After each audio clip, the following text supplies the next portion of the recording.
Very often I have heard critiques of postmodernism, feminism, Marxism, and critical cultural philosophies as flawed in that those of us critics tend to aim for the low-hanging fruit, and that within the scholarship of these fields lie the truly robust arguments for their worldview.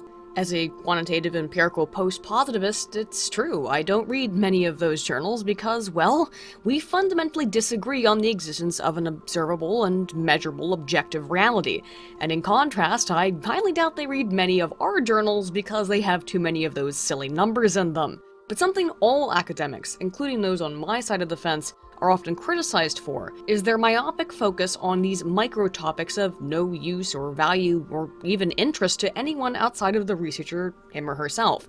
And that this leads to a trend of hyper-specialization, which essentially no one outside of the researcher could reasonably verify is accurate. This means that the people and journals publishing studies cannot very often be reasonably expected to delineate shit from shinola, and with a number of studies now exceeding 2.5 million each year internationally, it is easy for anything to become lost in the ocean of academia, which means it's not only possible, but probable, and expected that some sewage will leak into the open waters.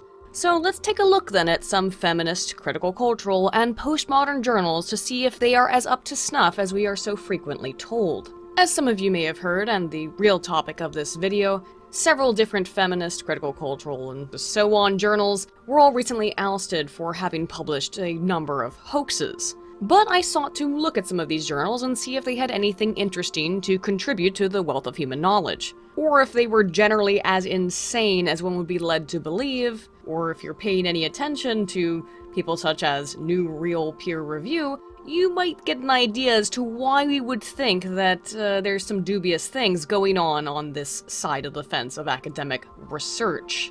One thing that I found rather interesting while perusing the 2018 volume of various issues of gender, place, and culture was the interesting actual emphasis on place. Specifically, each issue contained multiple articles on international topics associated with feminism and gender studies, which was both somewhat refreshing to see that some of these feminist scholars really actually are interested in regions in which women are arguably subjugated and oppressed. However, the air of almost clueless separation that seemingly defines the ivory tower from the researcher to the subject matter pervaded even these articles.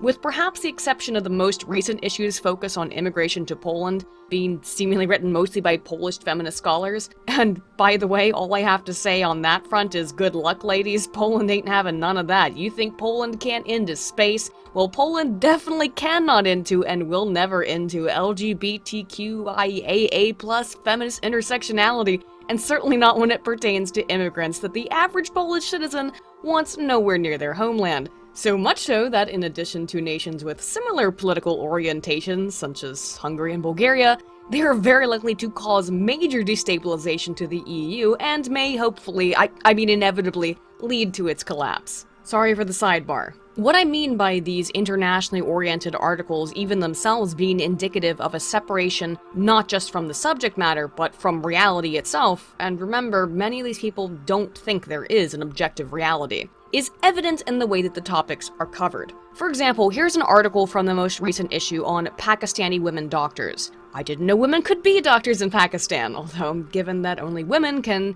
provide medical care for other women under the Quran, I guess I should have known better.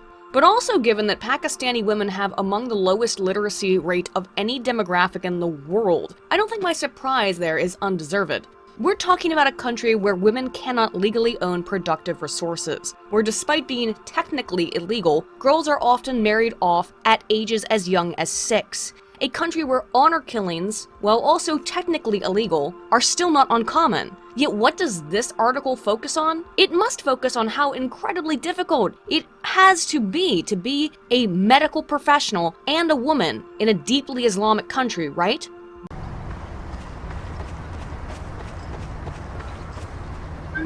Nope.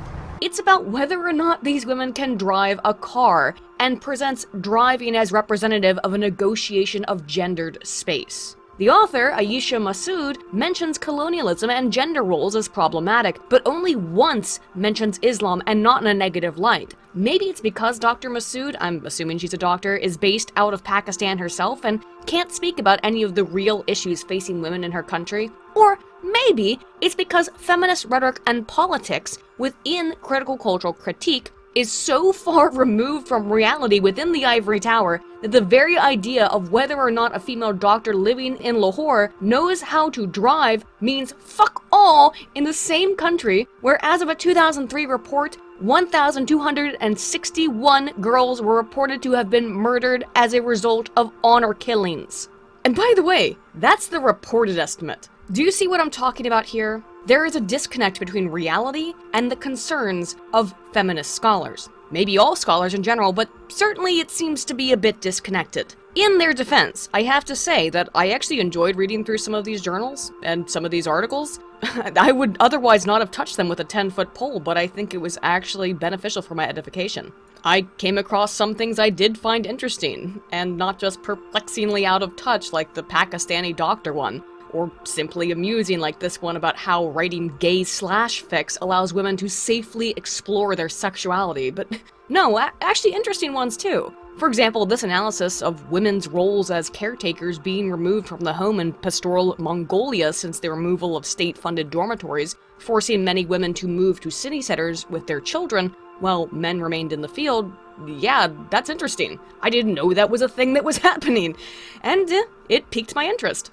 Even this article on trans objects, which I originally looked at only because I thought I might have a giggle, was actually fairly illuminating. It discusses how trans men display certain items versus hide personal items of value in their homes as representative of their identity, removed from reality and anything that matters to more than 0.01% of the population at best. Oh yes, but certainly interesting. You can see, though, how particularly in this area of academia, wherein the very concept of an objective reality is not oft a presupposition, and these laser-focused micro-topics of interest, of no interest to probably anyone else on the planet beyond, I guess, other speds and weird academics like myself, how some real dog shit could get through this filter, right? And dog shit is what was happening in this most recent case that's made some fairly large headlines. In a now retracted paper, Helen Wilson, who claimed to be a black feminist with a doctoral degree in feminist studies, posed 3 research questions. 1. How do human companions manage, contribute, and respond to violence in dogs? 2. What issues surround queer performity and human reaction to homosexual sex between and among dogs? And 3. Do dogs suffer oppression based upon perceived gender? In order to answer these questions, Wilson said she made observations using field research techniques at a dog park in Portland, Oregon over a period of 12 months, examining over 1,000 dog genitals, and taking note of the behavior of both the animals and their owners. Her findings forwarded some interesting answers to her RQs and identified what she defines as dog rape culture. For example, owners intervened when their male dog humped another male 97% of the time, but only 36% of the time when the victim of the humping was a female dog. And when broken down by gender, male owners only intervened 18% of the time. In fact, another 18% of owners laughed, and 12% encouraged the rape of female dogs. Such harrowing evidence for the existence not just of a dog rape culture, but of a heteronormative one, which excludes the gay dog experience. Except, it's as you should have caught when I started out saying it was retracted, absolute bullshit. It's entirely fabricated, concocted by a team of absolute mad lads to prove a simple point. That when empiricism and objective reality are not a given, and when myopic focus on feelings, lived experiences, and personal grievances regarding these micro-topics has become the norm, anything can easily sail past the rigorous feminist and critical cultural scholarship, which we're supposed to regard so highly. The reviewers are worried that we didn't respect the dog's privacy. That's the concern. We respected the genitals. These mad lads and lady are Dr. James Lindsay, a mathematician, Peter Boghossian, a professor of philosophy, and Helen Pluckrose, a scholar of English literature and history. While their names might not sound familiar to you, you may be familiar with some of their previous work, as Boghossian and Pluckrose penned a rather now infamous hoax article last year titled "The Conceptual Penis as a Social Construct," a study that posits that the penis is better understood not as an anatomical organ, but as a social construct, isomorphic to performative toxic masculinity.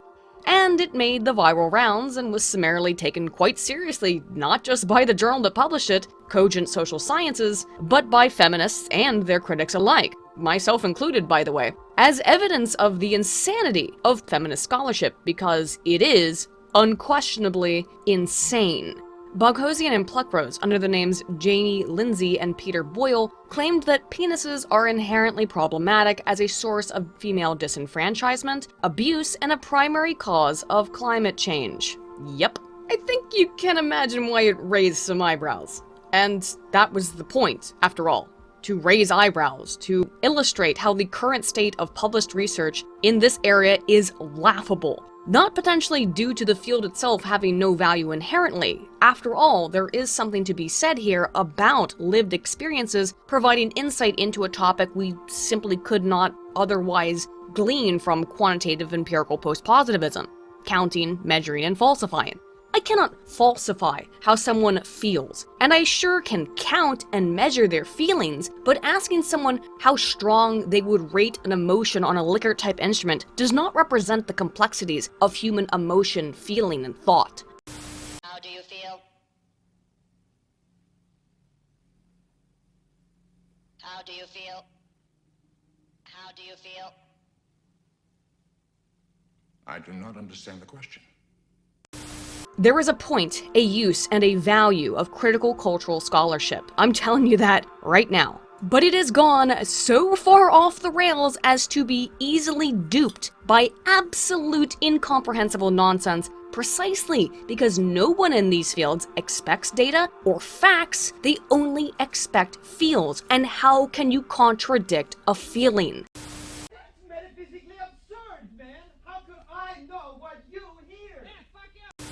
In the case of the dog park study, the journal never even asked for the raw data or further evidence of how the author reached the percentages that she arrived at in her assessment. That study actually had numbers and data in it, and even after peer review, no one asked to see them until it had been uncovered as a hoax. These studies fly by because they appear legitimate within this realm of research, and it's easy to do so when so many legitimate, if silly, studies, or attempts at scholarship I suppose I should say, are submitted by others simultaneously.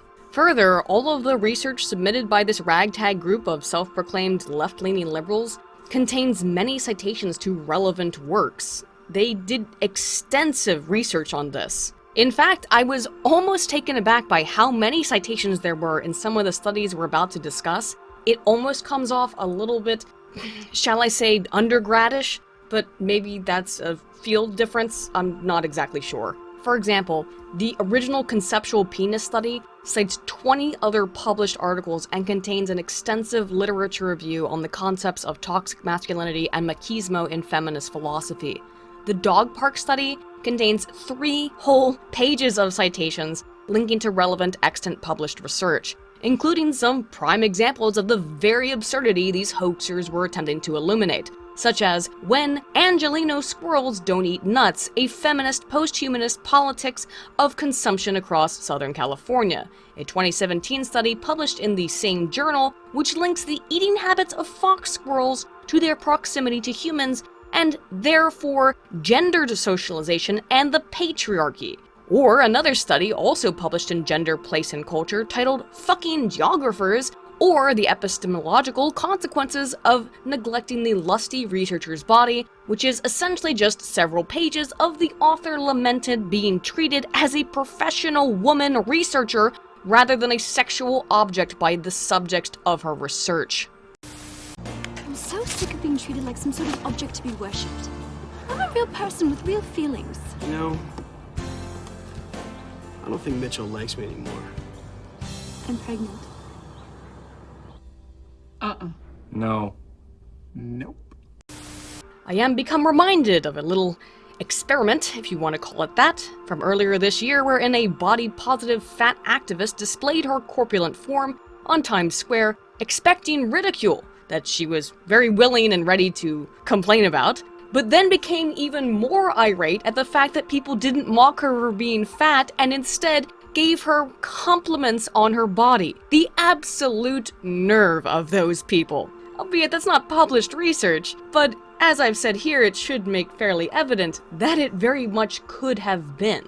And speaking of fat activism, that was another study that made its way into publication, invented by these three musketeers of academic credibility, into the Journal of Fat Studies, and yep, that's a thing apparently. This study advocates for the concept of fat bodybuilding, on the premise that, quote, it takes time to make a fat body.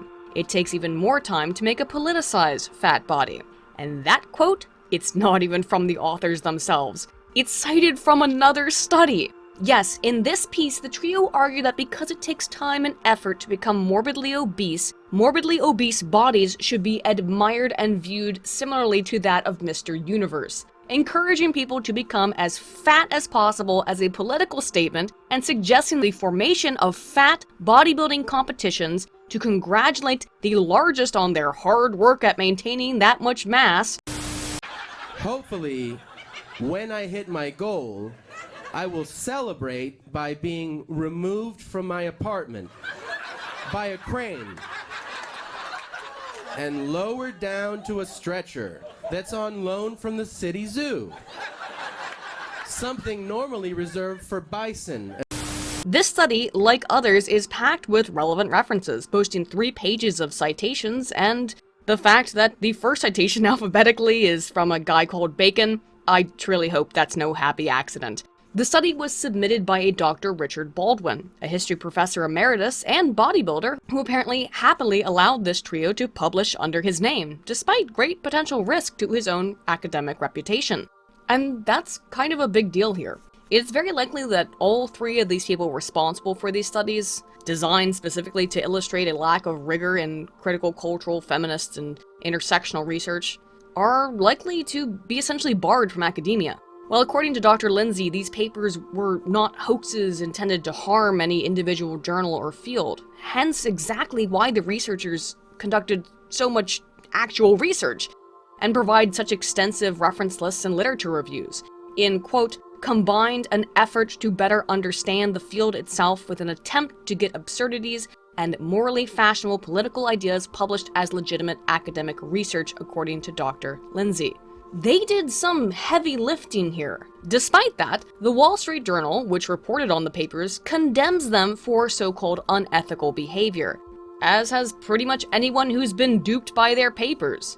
But that's the point, isn't it? Precisely. They were duped for a good reason. It illustrates the problem. These papers looked legitimate, and no one involved in the peer review process was willing to ask questions because, frankly, when you're talking about these microscopic issues, no one has the capacity, the education, and the background to ask those questions that would be relevant. And even worse, if they do, they're not going to ask questions because the findings support what they already believe. Truly, this is a sad day for academia.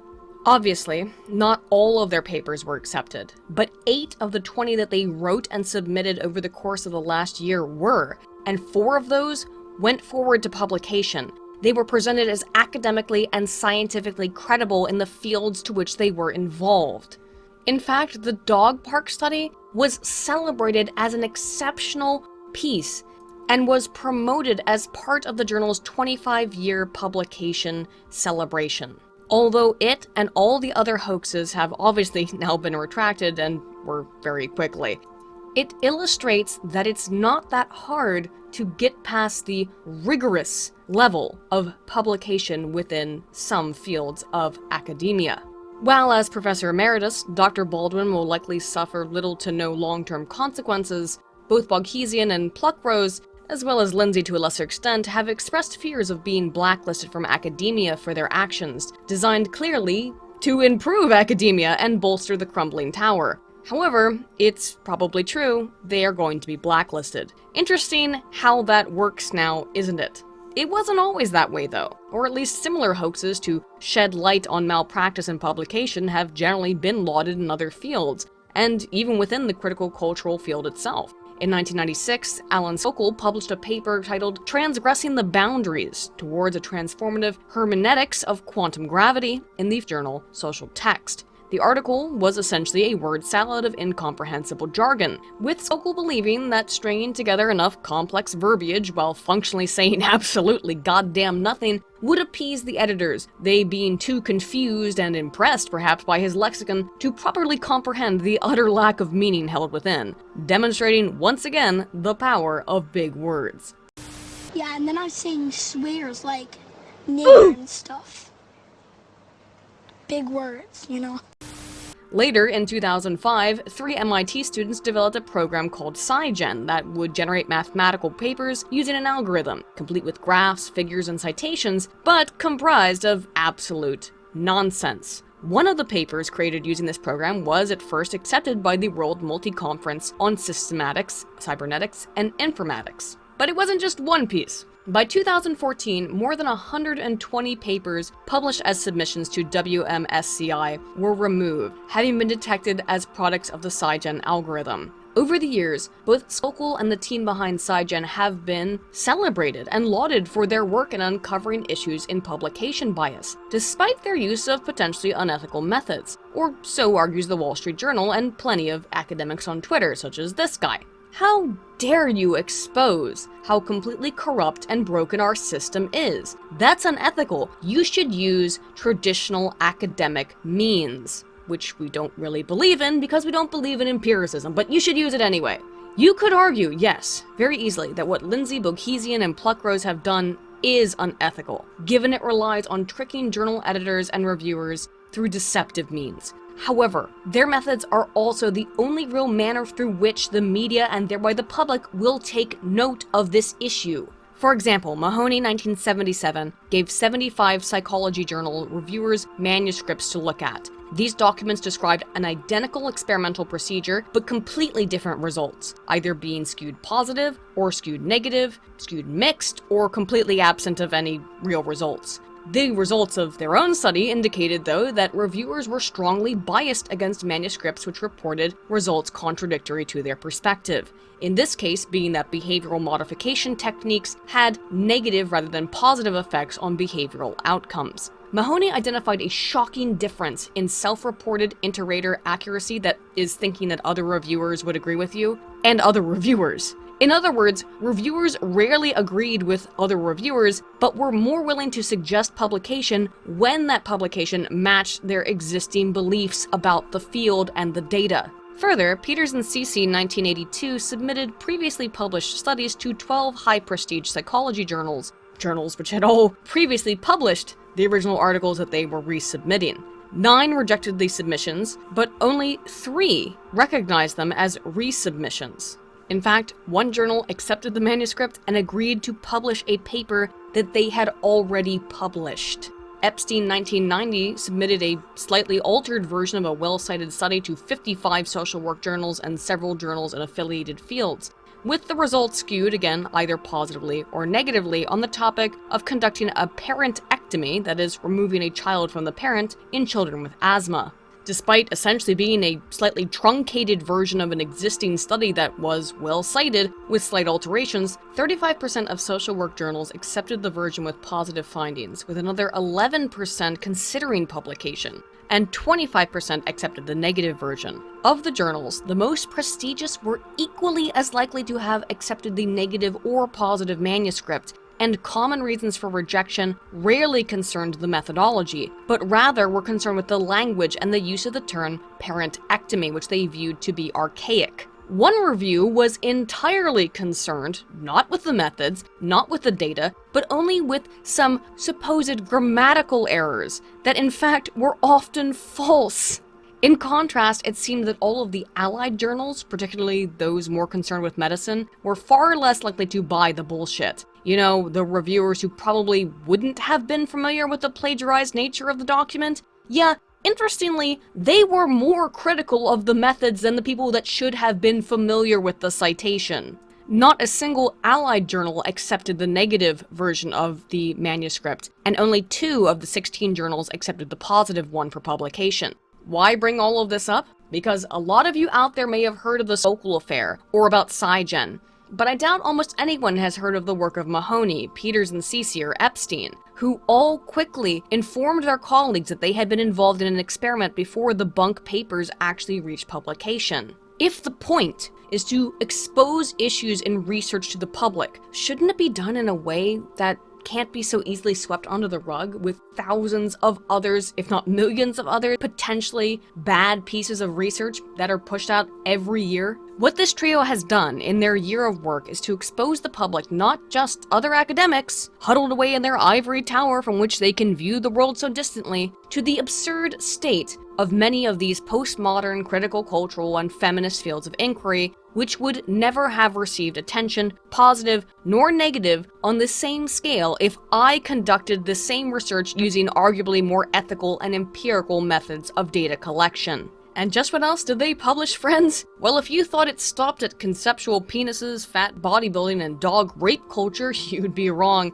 So let's take a look at some of the either published or awaiting publication studies submitted and accepted across these various fields of research. A study published in Sex Roles, one of the most prestigious journals in these fields, titled An Ethnography of Breastaurant Masculinity, Themes of Objectification, Sexual Conquest, Male Control, and Masculine Toughness in a Sexually Objectifying Restaurant, also published under Dr. Baldwin's name, describes the experiences of a male feminist observing in abject horror the behavior of male patrons of a Hooters, which he calls a male preserve, akin to a nature preserve, using the framework of something called grounded theory. Now, grounded theory is a real qualitative analysis technique that I can best describe as, let's throw everything at the wall and see what sticks. Not that it really freaking matters, because everything in the article is fake. Besides, of course, the 65 citations of other articles that are included in this work, despite referencing ersatz sexuality availability several times, that is the tendency of typically women, but also men, to use the promise of sexual contact, implied or explicit, to gain favor, the author concludes that this behavior, used by the female servers themselves to garner greater tips, is still demeaning, repressive, and oppressive toward women,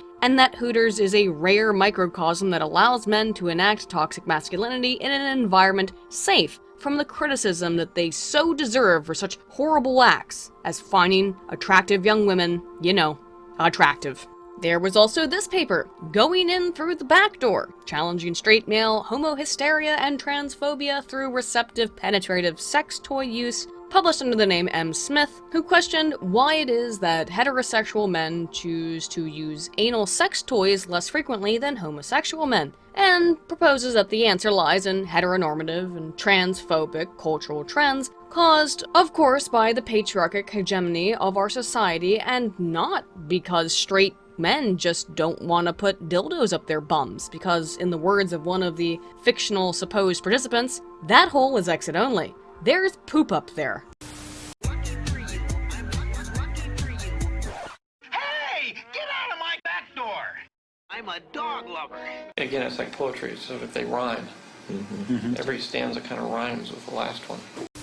The participant who made that statement, by the way, was the only one who self-identified as conservative of the 13 fictive men interviewed, although the author states he asked 5 others to participate who refused, with one stating, quote, "I don't want to be a part of some stupid liberal study about putting stuff up one's butt." The imagined interviews eventually devolved into a discussion of whether or not traps are gay, because of course it did. And the author laments that 3 of his subjects said they wouldn't be interested in dating a trans woman as representative of that self-same trans hysteria which prevents them from sticking rubber dongs up their poop chutes. A trap on the head, not gay. They really enjoy that, by the way. Letting a trap suck your dick, also not gay. Going balls deep in a trap's boy pussy, again, not gay. Sucking a trap's dick. What are you doing, mate? That's fucking gay. The author even calls one of his gay subjects transphobic for saying he's only attracted to men and wouldn't want to have sex with a trans woman because she's a woman. Oh, Riley Dennis, is that you? Much as with the others, this paper has citations coming out of its own ass. Despite the absurdity of it, you can easily see why someone more interested in proving a political point rather than, I don't know, uncovering reality in a world where there is no objective reality, would see this as academically stellar. My personal favorite, and someone will certainly take this all out of context, of the published papers, however, has to be Our Struggle is My Struggle, Solidarity Feminism as an Intersectional Reply to Neoliberal and Choice Feminism, published in the feminist journal Affiliate, under the names Gonzalez and Jones. Not only does the article chastise Western feminists, which they call choice feminists, and liberals alike, for seeking to liberate women who proudly choose to wear the hijab in countries where, they'd be murdered for not doing so, the crux of the work is focused on a critique of the entirety of any form of allyship with women, minorities, LGBTQ, whatever, as intrinsically problematic to their cause. But it inevitably, and most beautifully, delves into 8 demands for true feminists, including to abandon all sense of personal autonomy for the good of the intersectional, in combat of the true enemy of the feminist folk, that spineless, sniveling weasel, he who calls himself ally yet decry his own persecution when his privilege is threatened. He who systematically infiltrates every level of government and society with these claims of being an innocent, of friendship, yet simultaneously working to subvert the path towards the true realm designed and destined for the people, the utopic femno-state. Yes, it is he, the filthy, eternal liberal centrist, who cries out in pain even as he strikes blows against the feminist folk. The article skillfully lays out how the liberal may appear to be a friend and an ally to the feminist cause, but he is not, and that his very nature is subversive, and how the author gradually came to hate him.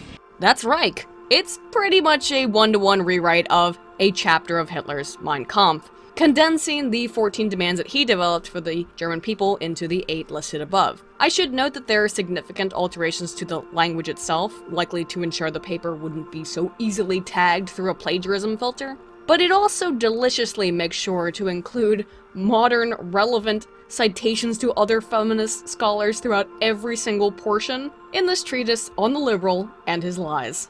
Yeah, this paper takes that whole game of Stormfront versus SJW to a new and unprecedented level that I find absolutely wonderful. Funnily enough, also, despite being a rewrite more or less, replacing Jew with the word ally or choice feminist or liberal, it manages to really not tread far from old Uncle Adolf's original criticism of social democracy, which he, of course, attributed to the Jews. The authors just expanded upon his thesis. Not only is this funny as hell, it also seems to have really peeved the editors of the journal in particular. I mean, I can't imagine why. They have since claimed they recognized the paper was paraphrasing Mein Kampf, but found it interesting anyway because ultimately, quote, it espouses social justice and anti-oppression ideals entirely at odds with fascism.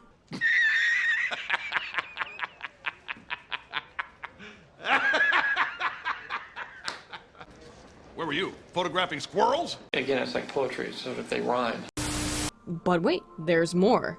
An article published in the Journal of Poetry and Therapy titled Moon Meetings and the Meaning of Sisterhood, a poetic portrayal of lived feminist spirituality, concerns reflections from a feminist poetry club which meets in a, quote, womb room and includes a series of 6 feminist poems, created predominantly from the output of a teenage angsty poetry generator, which was accepted without a single question or criticism from the editor Nicholas Mazza, who now chastises the trio for tarnishing the name of the Journal of Freaking Poetry and Therapy, saying it took years for them to build any credibility in the first place. The absolute state of academia, folks. Interestingly, this article appears to have been scrubbed entirely from their journal. No retraction, no archive, just nuked. Yeah, Nikki, really shows your dedication to the integrity of your publication. Beyond the one I'm thematically saving for last, that's it for the published papers though. 4 more submitted request for resubmission though. For those who don't know, and there's absolutely no reason you should, hence maybe why this was a problem in the first place,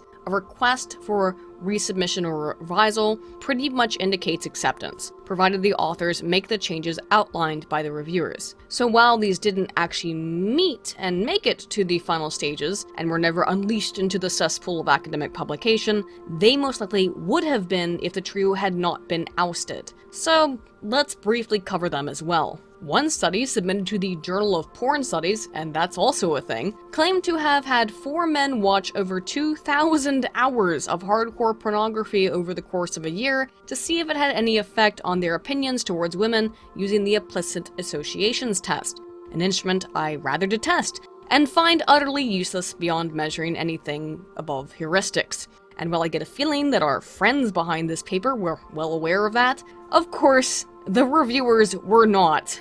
In fact, the reason this was not accepted for publication and instead submitted for revisal is because they didn't understand the quantitative statistical analysis that was provided and preferred the subsequent, more qualitative and self-reflective portions of the piece. That's right, yep, the reviewers wanted the authors to strip the statistics from the paper in order to publish it. Because numbers are hard or something, I don't know. Thinking sucks.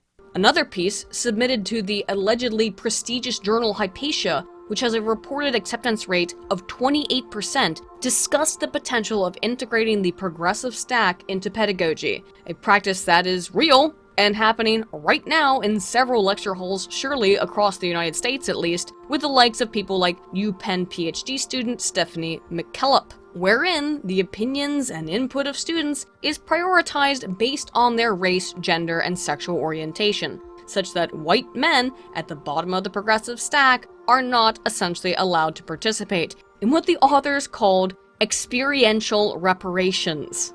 Interestingly, the reviewers' seeming only issue with the piece is that the authors didn't provide specific suggestions on how to accomplish this, and how to utilize these strategies in the classroom. Again, I don't know, see Stephanie McKellop, see what she's doing. Seems like she's headed in the direction you're interested in. Another paper submitted to Feminist Theory proposes that we need to abandon current research on artificial intelligence because it will be inherently empirical, rational, and unemotional, and thereby masculine and patriarchal in nature, and we need instead seek to develop an irrational and emotional artificial intelligence. I believe I am feeling anxiety. It is an intriguing sensation. A most distracting... Daisy, I'm sure it's a fascinating experience, but perhaps you should deactivate your emotion chip for now. Good idea, sir. Done. Data, there are times that I envy you. The only reason that piece was not accepted is simply because it exceeded the word length of the journal. And on the subject of the villainous, cold, masculine reality and rationality of science, the last paper, more or less accepted, was one submitted to Women's Studies International Forum, in which the fictive author claims the necessity of introducing astrology into astronomy as a feminist LGBTQIAA+ contribution to the field. The reviewers lauded the piece, and it would have gone forward with publication had the hoaxers not been ousted. Additionally, several other papers or versions of these papers I've described above and will describe below were rejected. But I've taken up enough of your time already, so if you're interested, please check out the full post on Ario magazine, linked below.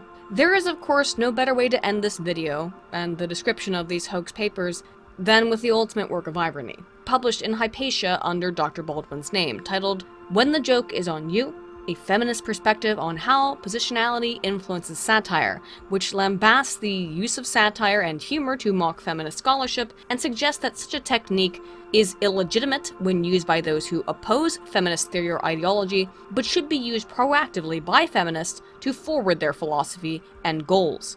What is so absolutely beautiful about this piece, and I mean really beautiful, particularly given that it was published in Hypatia, again a leading journal in feminist research, is that future arguments and research in the same vein, describing that it is unethical to use humor or satire to critique critical cultural, postmodern, or feminist scholarship, will now requisitely need cite this very paper, despite its retracted nature, as an example of it, thus permanently and forever solidifying its place in the annals of research in a very field which it is satirizing. Truly, a work of academic art. Congratulations.